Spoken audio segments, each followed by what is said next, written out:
Hello and welcome once again to the hard Brexit scenario on Football Manager 2020, where the UK has left UEFA, left to fend for itself, create its own Champions League and stuff, but we're not worrying about that today. Oh no! Because instead, it's the end of season finale. And by that I mean we're going to have a look at the summer tournament. It's not really a finale, really. It's mid-season. It's in between seasons. It's the World Cup 2022, and we're going to have a deep look through what happened during that World Cup in 2022. We'll also have a quick look at what happened in the Confederations Cup, because that's a yearly thing that happens every summer between all the countries that aren't members of FIFA on the game. So let's start with that World Cup, and spoiler alert there at the start, you know who's won it by now anyway, but we're going to go group by group to see what happened in each group, starting with Group A, where Turkey and Spain were the qualifying teams. Amazingly, Turkey, who were hosts, don't forget that, beat Spain 1-0 in the final group game after both teams had beat Thailand fairly easily. Then in Group B, Cameroon first, Belgium second, and third Saudi Arabia. Another surprise win there with Cameroon beating Belgium 1-0 in the opening game of the group. Cameroon also smashed Saudi Arabia, Belgium smashed Saudi Arabia, but that's how that one ended. Group C, Germany top, Senegal second, Iceland in third. A disappointing World Cup for Iceland, but they can take heart that it was a pretty hard group. Sadio Mane banging them in, banging one in the group stage, and Germany obviously being the powerhouses they are, even if they're not real German. They're not a real Germany team, as no rights apparently. Moving on to Group D. France in first place, Jamaica in second, Iran taking third place. Iran losing both games to France and Jamaica. Jamaica getting a decent result against Iran and then getting smashed 4-1 by France in the final game. But by then they were both already through anyway. In Group E, first place Croatia, second place Ecuador, third place Australia. So Australia disappointingly dropping out after 2 games. One of those was a 4-2 defeat against Ecuador, while the other was a 0-0 draw with Croatia, one of only a couple of 0-0 draws in the whole tournament. I believe Croatia may have had both of them. Group F, the teams going through there, Wales and Greece, with China finishing third and therefore being eliminated from the tournament. That one had Wales and Greece both beating China, with Wales winning the deciding game at 3-0, just to decide who was in top spot. Group G now. And in that one, Ivory Coast were top, 1 point ahead of Morocco in second. So the two African teams making it through, Bosnia and Herzegovina finishing in third and therefore eliminated from the competition.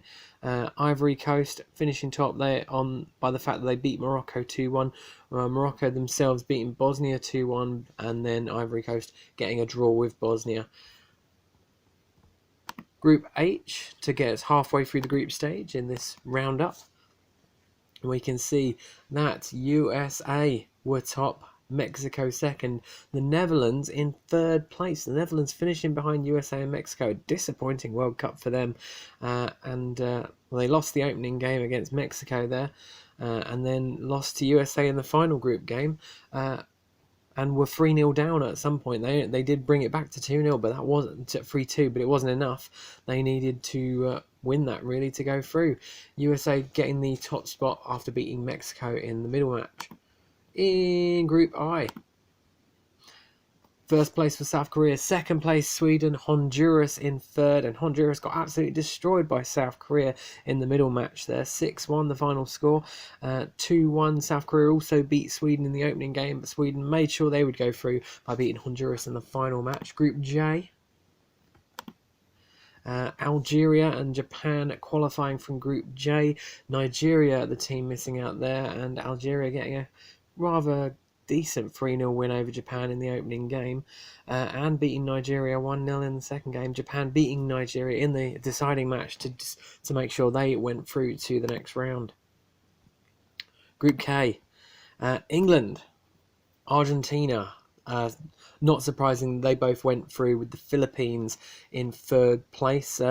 Argentina smashed the Philippines in the opening game there, 7-0. England only beating them 2-0, but then England beating Argentina 4-0, which is a pretty impressive result if you ask me. Harry Kane scoring 2 there, Jadon Sancho and Raheem Sterling scoring the other goals. So that was Group K. Group L, Portugal and Uruguay taking for first and second, with Haiti being eliminated. Another one that's not too much of a surprise, judging by their group. Uruguay beat Haiti 4-1, Portugal beat Haiti 5-0, and then the two teams drew, so Portugal went through on goal difference. Were top on goal difference. Both teams went through. Group M, this was the one with all the goals in, with Italy and Slovakia making it through to the second round, and New Caledonia on their World Cup debut getting absolutely destroyed. They lost 13-0 to Italy in the opening game, and then lost 8-0 to Slovakia in the final game. Italy came top thanks to their 4-0 win over Slovakia in the middle match there, but not a good World Cup debut for New Caledonia. In Group N, the other team from Oceania were there, New Zealand. They got beaten twice against Denmark, and Colombia. Denmark beat them 2-0, Colombia beat them 2-0, but Denmark beat Colombia 5-2 to make sure that they go through as top. In Group O, the penultimate group, which saw two of the South American heavyweights, Brazil and Chile, both go through to the next round at the expense of Poland, who finished third. Both Brazil and Chile beat Poland 1-0 each, while Brazil beat Chile themselves 4-0 to take top spot. And in the final group, we can see that Ghana finished top of Group P, Slovenia is second, the Democratic Republic of Congo eliminated in the group stage. Ghana beat Slovenia 3-1 there.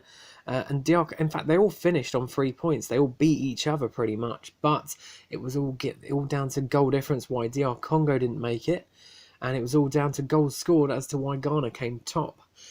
So well done to Ghana and Slovenia. Unlucky DR Congo. Quite an interesting group. So on to the second round, and I think what we'll do is we'll go via the fixtures screen. So let's just try and ignore some of these. Oh, I've gone too far. Unfortunately, due to the World Cup being in one, due to an error with how it seemed to work, all the matches, it seemed to have one match a day, which is why we're in the middle of August when we're doing this particular video. It's just how it works. What can I say? I'm not a great editor. Anyway, in the second round, we saw France beat Slovakia 6-0. Belgium beat Chile 2-1. Argentina eliminated Ghana 2-1. We had a surprise with Turkey. Well, it's not really a surprise, is it? The hosts, they beat Denmark on penalties after a 2-2 draw. And they were down to 10 men, which is probably why Denmark equalised in injury time of extra time.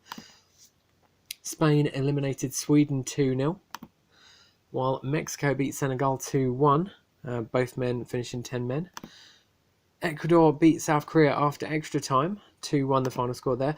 Then Germany beat Portugal in probably the biggest match of the second round. England smashed Colombia 5-0, not like real life there. I prefer it to be like real life there. That's a great result for England. Slovenia lost 6-1 to Italy to be dumped out of the World Cup, while USA beat Algeria 3-0. We had Cameroon beat Ivory Coast 2-0 in an African derby.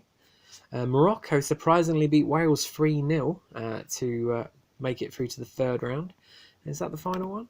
No, we've still got Jamaica beat Japan. That's a surprising one in my eyes. I'd have thought Japan are a better team than Jamaica. Bobby Reid scoring a goal there as well. And Brazil beat Greece 2-0. And Croatia beat Uruguay 5-1. I believe that's all of the second round. And on to the third round, where Belgium beat Jamaica 4-0. England beat France 4-2. That is a surprising one for me, because obviously France, the reigning champions, and they got dumped out by the English who haven't really had proper competition for the past 2 years. They've been practicing against rubbish teams. So well done to England. Italy beat Cameroon 1-0. We also had Spain eliminate Ecuador after extra time, thanks to a late penalty from Alvaro Morata. Brazil beat USA 1-0. A surprise result with Turkey beating Germany 1-0 to make it to the quarterfinals. Argentina beat Croatia on penalties after only the second 0-0 draw of the tournament. As I said, Croatia in both of them. And finally, Mexico beat Morocco in the final match in the third round. In the quarterfinals, and we'll start watching the goals for these ones. So we have Brazil beating Argentina 2-1. We see, obviously, we've got the bigger matches happening now. Let's see how this one went in front of the cameras. So the teams looking, well, the self-explanatory there. Roberto Firmino, Neymar, big players. Messi's on the wing as well. Who knows what would have happened if we didn't already see the goals. So here, Messi took the corner, and then Martinez tapped in from about a yard away to give Argentina the lead. But as we already know the score, we know what's going to happen. Neymar scored a penalty to make it 1-1 on 74 minutes. And then Neymar himself took a free kick, put it into the box. And there was a couple of touches, but Paqueta got the final one to give Brazil a 2-1 lead in injury time and put them through to the semi-finals. Also in the quarterfinals, we had a 3-3 draw between Belgium and Turkey, which went to penalties. Let's see how that one went. Belgium with a fairly strong team, as you would imagine. Lukaku up front, De Bruyne, Tielemans, Turkey having their players that I don't really know too much of. But Turkey did take the lead in the 4th minute. Kaglar Soyuncu. Belgium equalised from the penalty spot just before half-time from Verscharen. Not one I know. In the second half, just after half-time, Mali put the ball in. And Demiral got a touch to give Turkey the lead once again. But 5 minutes later, Mounier powered into the box, stopped, then powered a bit more, passed it into Lukaku, who at the second attempt put the ball in to make it 2-2. But it wasn't over, as we know, because De Bruyne, 5 minutes to go, puts the ball in from a corner, and Jason Denayer, is it Jason Denayer? Yes, it is Jason Denayer. He scored to make it 3-2. Then in injury time, a wonderful free kick from Yusuf Yazisi, with a touch from Demiral, maybe. Yes, 3-3. It went to penalties, and they look as follows. Verscharen Verscharen missed his penalty, meaning Turkey had the advantage. Although I don't believe these highlights show you all of the penalties. Just most of them. I don't know how the penalties highlights work on the game. Mali scored his one, and Axel Witsel also scored his. So effectively it's 2-1 to Turkey, but I don't know if they'll show them all. Emre Akpinar got the third one for Turkey, so 3-1 currently showing. Lukaku, 3-2 to Turkey on the penalties. Then it was down to Cengiz Ünder, and it was 4-2 on penalties to Turkey. Before Guiven got himself a penalty too, and as I said, they didn't show all the penalties, but in the end it finished 5-3 on penalties to Turkey after a 3-3 draw. Quite a match there. More penalties now, as Italy played Spain to a 1-1 draw, with Spain winning on penalties. Let's see how that one went. Italy with a particularly strong team this season, or this year. Spain with also a pretty strong team too, because it's Spain, they're always pretty strong. This one went as follows. Fati running up the left wing, jumped over a tackle, powered into the box pretty much, took a shot, scored. Simple as that for Fati, the Barcelona youngster, who's not as young as he was in this game though. Insigne in the second half put the ball in the corner, and Zaniolo was there to put it in. Possibly tapped in by Romagnoli actually. Then we went to a penalty shootout. Jorginho scored his penalty to put Italy up. Morata he did the same to make it 1-1 on penalties. As I said, they might not show the penalties, so if I get confused with the scoring, apologies. Belotti, he made it 2-1 to Italy on penalties. And then Oyarzabal made it 2-2. Penalty shootout going as you would expect so far. Verratti, he took his one to make it 3-2 to the Italians. And then Sergio Roberto made it 3-3.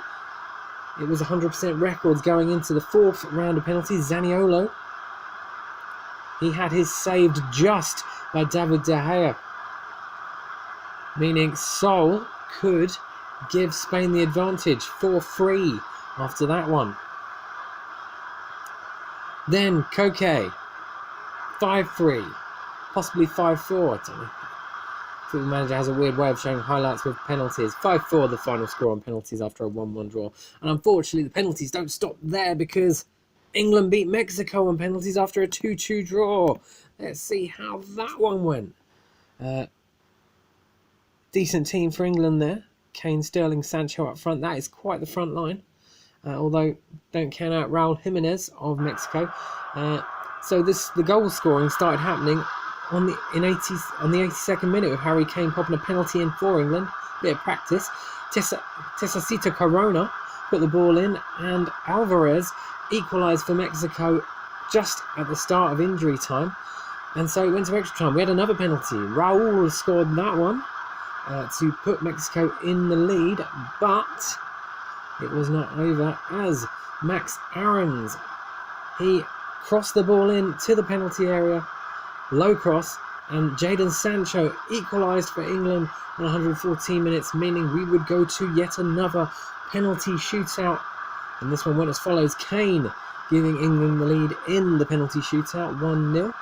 And then Raul Jimenez, he did the same, 1-1 on penalties. Mason Mount, 2-1 to England. Followed by Chicharito, Javier Hernandez. He made it 2-2. So the penalty shootout now matched the actual scoreline, but would it continue that way? Jadon Sancho said no, 3-2 to England. Which meant Alanis had to score his to keep Mexico in it, and he did. It was 3-3. John Stones, he scored to make it 4-3 to England. Wasn't expecting him to take one, but there you go. Irving Lozano, his penalty was saved by Jordan Pickford, meaning England were in the advantage. And, well, it finished that way. Ben Chilwell scored the next penalty, and we don't get to see it. But that's fine. It's only a penalty shootout. We know what happens in those. So that was the quarterfinals. What about the semi-finals? Brazil beat Turkey 1-0. No penalty shootout here. Let's see that goal and see the squads. So Turkey, the hosts, making the semi-finals. A decent run out, and unfortunately for them, it ended thanks to this penalty from Neymar Jr. in extra time. So a good accounting for themselves, for the hosts, but well done to Brazil for making the World Cup final for the first time in ages. In the other semi-final between England and Spain, it was the same scoreline. Didn't go to extra time this time. Instead, the English and the Spanish played out a game within 90 minutes, which we've not seen one of them in a while on these highlights. It went down to injury time with Reguilon.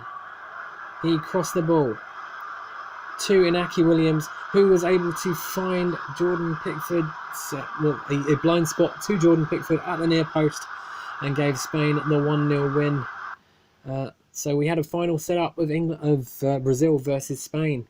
Before that, there was a third place playoff, which finished 1-1. England won on penalties against Turkey. I'm not going to show you the goals of that one because it's only a third place playoff. No one cares about the third place playoff. All we care about is the final, which was Brazil versus Spain, which also went to extra time, but it finished within extra time, and we can show you the goal now. In the World Cup final, the 2022 World Cup final in Turkey. And it finished with this goal. Rodrigo crossing it over to Inaki Williams, on the right wings. He cut inside, well, he didn't really cut inside, he just pressed inside.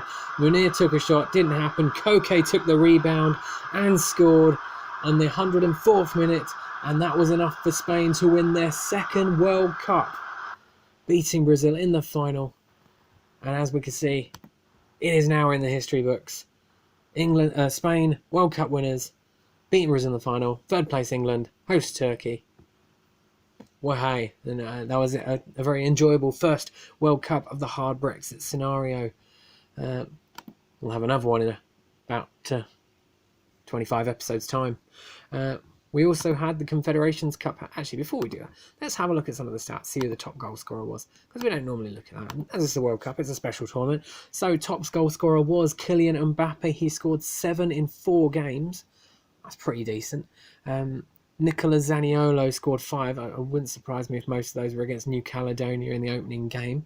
Then Yari Verscheren of Belgium, also with 5, and Raheem Sterling, he scored 5 too, plus 4 goals for Edison Cavani, Pione Sisto, Andrea Bellotti and Lorenzo Insigne. There may have been more players on 5 to be fair, but this only shows you too many. Most assists, Federico Chiesa of Italy. Again, most of those are probably in the opening game against New Caledonia. Most clean sheets, Edison and David De Gea with 5 each. We also got, is there a saves one?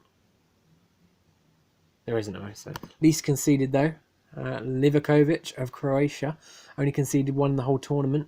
Unfortunately, they went out on penalties though against Argentina, so it didn't really matter too much. And most player of the matches, Kylian Mbappe and Lionel Messi with 3 each. Hindman of USA, Hector Carrera, Jadon Sancho, Roberto Firmino and Eder Militao both with 2 each. So yes, I would show awards, but I don't think they've decided. I think those get decided a little bit later on. So let's have a quick look at the Confederations Cup as well, just to give them their moment in the sun. I will. It's a very familiar feeling to the usual one each year. This is the 4th one to take place since we started the scenario. So Group A, we saw Martinique and Zanzibar going through, with Reunion and Micronesia missing out. Group B, Guadeloupe and St. Martin going through, with Bonaire and Northern Mariana missing out. So the hosts went out. The hosts were Bonaire, and they went out in the first round. Crimea and Tuvalu were the group qualifiers from Group C, with Mayotte and Saint Barthélemy missing out. And Group D, French Guiana and Kiribati, or Kiribati. I keep forgetting the correct pronunciation of that one. Went through. Wallis and Fortuna and Saint Pierre and Miquelon missing out in the quarterfinals. Tuvalu beat Crimea, Zanzibar beat Saint Martin, Guadeloupe beat Kiribati, and Martinique beat French Guiana. Then in the semi-finals, Guadeloupe beat Tuvalu and Martinique beat Zanzibar, meaning we had Martinique against Guadeloupe in the final. Martinique won 2-0 to win the 4th tournament in a row. They've won it every single time since we started doing it. In fact, for the last 2 seasons, they've beaten Guadeloupe in the final. So it's not too open, that one. And they're turning into Brazil from before, in the before time. When the Confederations Cup was a FIFA tournament and not a non-FIFA tournament. The next time we're in Guadeloupe, and that's in probably 7 episodes' time. Now, we're going to do it differently this time. Because the World Cup overran into August, the season has already started. So what we're going to do in the next edition is we're going to skip an episode, kind of, and go straight to the end of August, or start of September. We'll see the Champions League draw then. We'll actually be about 4 games into it by then. And we'll see the UEFA Cup competitions group stage draws, and see how the qualifying rounds went. And we'll have a look and see the world. In fact, well, no, we won't look at those yet. No, we'll also have a look and see how all the money has been spent over the summer, which will be just past the transfer window, so we can see all of the transfers that have been made over the summer and see what kind of crazy money has been spent by all these little teams getting the big money. So until then, like and subscribe and rock on.